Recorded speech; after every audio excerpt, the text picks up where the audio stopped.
UPSC की तैयारी के लिए एनसीईआरटी और स्टेट बोर्ड की टेक्स्ट बुक्स का अध्ययन बेहद महत्वपूर्ण है। जब आप आईएएस की तैयारी शुरू करने का निर्णय लेते हैं तो सिविल सेवा चयनित आईएएस टॉपर्स या अन्य उम्मीदवारों की पहली सलाह एनसीईआरटी बुक्स पढ़ने की होती है। तो आखिर एनसीईआरटी की बुक्स इतनी इंपॉर्टेंट क्यों हैं और उन्हें किस तरह से पढ़ना चाहिए, आइए जानते हैं आज के वीडियो में। नमस्कार, स्वागत है आपका प्रभात एग्जाम के यूट्यूब चैनल पर। ये एक ऐसा प्लेटफॉर्म है जहां आपको मिलती हैं सभी कंपेटिटिव एग्जाम से जुड़ी महत्वपूर्ण जानकारियां जो आपको किसी भी एग्जाम में सफल होने में काफी मदद कर सकती हैं। अगर आप हमारे यूट्यूब चैनल पर पहली बार आए हैं तो आप हमें लाइक और सब्सक्राइब जरूर कर लें और हमारे लेटेस्ट वीडियोस और अपडेट सबसे पहले आप तक पहुंच जाएं। इसके लिए बेल आइकॉन को भी प्रेस करना ना भूलें। तो आइए शुरुआत करते हैं आज के वीडियो की, जो है यूपीएससी और एनसीईआरटी। तो यूपीएससी की तैयारी के लिए उम्मीदवारों को हर सब्जेक्ट को रिवाइज करना और उसे याद रखना अनिवार्य है। यदि परीक्षा से पहले बेसिक कॉन्सेप्ट्स यानी कि मूल अवधारणा को अच्छे से तैयार किया जाए तो परीक्षा में कठिन सवालों के उत्तर देने में भी आसानी होती है। इसीलिए अपने बेसिक्स को स्ट्रॉन्ग यानी कि सक्षम करने का सबसे आसान और उत्तीर्ण उपाय है एनसीईआरटी की पाठ्य पुस्तकों का अध्ययन। आपके मन में ये सवाल जरूर उठ रहा होगा कि आखिर एनसीईआरटी ही क्यों?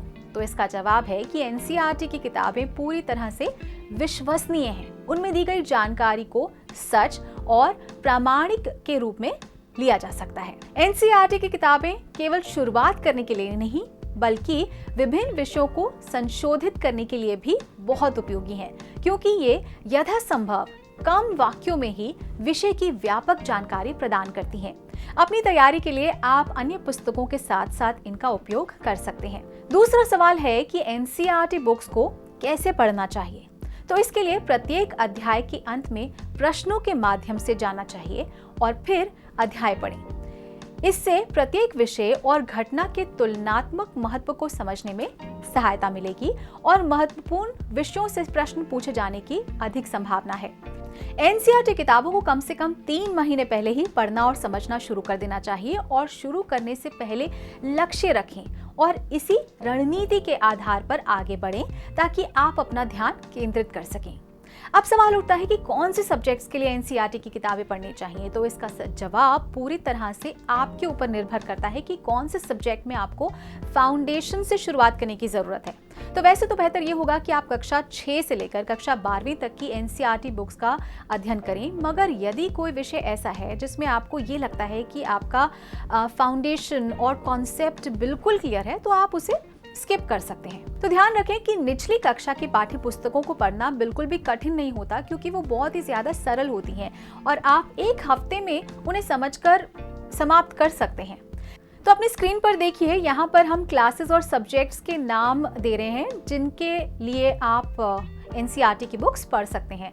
तो कक्षा 6 के लिए प्राचीन भारत इतिहास यानी कि एंशिएंट इंडियन हिस्ट्री, कक्षा 6 की भूगोल यानी कि ज्योग्राफी, कक्षा 6 की राजनीति विज्ञान यानी कि पॉलिटी, कक्षा 6 की विज्ञान यानी कि साइंस, कक्षा 7 की विज्ञान और कक्षा 7 की मध्ययुगीन भारतीय इतिहास यानी कि मिडीवल इंडियन हिस्ट्री, कक्षा 7 की भूगोल यानी कि ज्योग्राफी, कक्षा 7 की राजनीति विज्ञान यानी कि पॉलिटी, कक्षा 8 की विज्ञान और कक्षा 8 की आधुनिक भारतीय इतिहास यानी कि मॉडर्न इंडियन हिस्ट्री, कक्षा 8 की आधुनिक भारतीय इतिहास यानी कि मॉडर्न इंडियन हिस्ट्री पार्ट 2, कक्षा 8 की राजनीति विज्ञान यानी कि पॉलिटी, कक्षा 8 की भूगोल यानी कि ज्योग्राफी, साथ ही साथ कक्षा 9 की विज्ञान यानी साइंस, कक्षा 9 की इंडियन ज्योग्राफी यानी कि भारतीय भूगोल, कक्षा 9 की अर्थशास्त्र यानी कि इकोनॉमिक्स, कक्षा 9 की राजनीति विज्ञान यानी कि पॉलिटी और कक्षा 10वीं की विज्ञान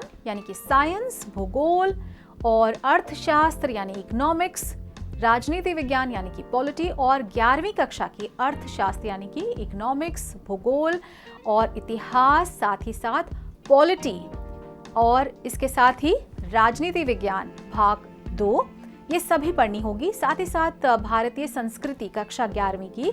अगर 12वीं कक्षा की बुक्स की बात करें तो इकोनॉमिक्स की माइक्रो इकोनॉमिक्स, साथ ही साथ मैक्रो इकोनॉमिक्स, भूगोल की फंडामेंटल्स ऑफ ह्यूमन ज्योग्राफी, भूगोल भारत लोग और अर्थशास्त्र यानी कि ज्योग्राफी की इंडियन पीपल एंड इकोनॉमी, इतिहास भाग 1, इतिहास भाग 2, इतिहास भाग 3, राजनीति विज्ञान समकालीन विश्व राजनीति यानी कि political science contemporary world politics, राजनीति विज्ञान स्वतंत्र भारत में राजनीति यानी कि political science politics in India since independence. तो यदि उम्मीदवार प्रीलिम्स परीक्षा से पहले 2 से 3 बार तक एनसीईआरटी किताबों को पढ़ लेते हैं तो परीक्षा में आए 50% प्रश्नों को आसानी से हल कर सकते हैं। दोस्तों, अगर आपको हमारा ये वीडियो पसंद आया हो तो अपने दोस्तों के साथ भी ज़रूर इसे शेयर कर लें, और अगर आपके पास हमारे लिए कोई सवाल हैं, सजेशंस हैं, आप कुछ कहना चाहते हैं तो कमेंट बॉक्स में लिखकर हमें ज़रूर बता दें। तो जल्दी आपसे फिर मुलाकात होगी एक नए टॉपिक पर एक नए वीडियो के साथ। देखते रहिए प्रभात एग्जाम। नमस्कार। यूपीएससी की प्रीलिम्स परीक्षा में गारंटीड सक्सेस के लिए भारत का प्रसिद्ध पब्लिशर प्रभात प्रकाशन आपके लिए लाया है यूपीएससी 26 वर्षों के topic wise solved papers. IAS doctor Manish Ranjan की इस बुक में है एक्सप्लेन्ड आंसर्स और ट्रेंड एनालिसिस। इसके साथ ही जरूर पढ़ें यूपीएससी सीसैट, जिसमें है पेपर 2 के 2011 से 2020 के सॉल्व्ड पेपर्स। ये दोनों बुक्स इंग्लिश में भी अवेलेबल हैं। आज ही ऑर्डर करें ऑनलाइन अमेजॉन या फ्लिपकार्ट से और क्रैक करें यूपीएससी एग्जाम।